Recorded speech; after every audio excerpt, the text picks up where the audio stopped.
हे नाथ नारायण वासुदेवा। आगे श्री सूत जी ने कहा कि श्रेष्ठ मुनियों, अब आगे के एक और कथा मैं तुमसे बताऊंगा। पूर्व काल में उल्कामुख नामक एक बहुत बड़ा बुद्धिमान राजा था। वो सत्यवक्ता एवं जितेंद्रिय था। प्रतिदिन देवस्थानों पर जाता था और गरीबों को धन दे करके उनके कष्टों को दूर किया करता था। उसकी जो पत्नी थी वो कमल के समान मुख वाली सती एवं साध्वी थी। भद्रसिंह नदी के तट पर उन दोनों ने सत्यनारायण भगवान का पवित्र व्रत किया। उस समय वहाँ पर एक साधु नामक वैश्य पहुँचा। उसके पास व्यापार के लिए बहुत सारा धन भी था। वैश्य ने अपनी नाव को एक किनारे पर ठहराया और राजा के पास आया। राजा को व्रत करते हुए देखा। देख करके उसने भी विनय एवं आदर के साथ पूछा कि हे राजन, भक्ति चित्त होकर के आप ये क्या कर रहे हैं? मैं सुनना चाहता हूँ, कृपा करके आप मुझे बताएं।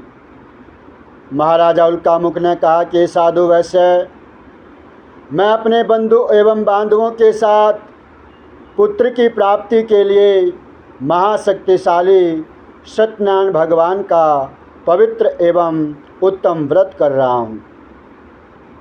राजा के वचन सुनकर के साधु नामक वैश्य ने आदर से पूछा कि हे राजन, मुझे भी इसका विधान बताएं।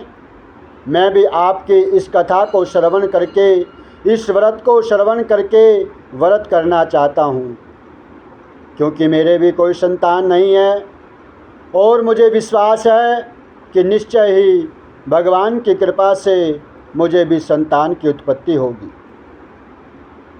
राजा से सभी विधान सुना और जब व्यापार से निवृत्त हुआ तो वैसे आनंद के साथ अपने घर पर आया।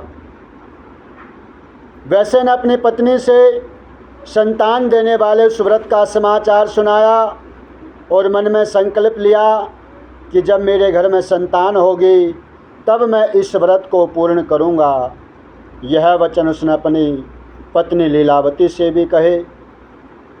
एक दिन उसकी पत्नी लीलावती आनंदित और संसार का जो धर्म है उसमें प्रवृत्त होकर के एवं सत्यनारायण भगवान की उत्तम कृपा से गर्भवती हुई।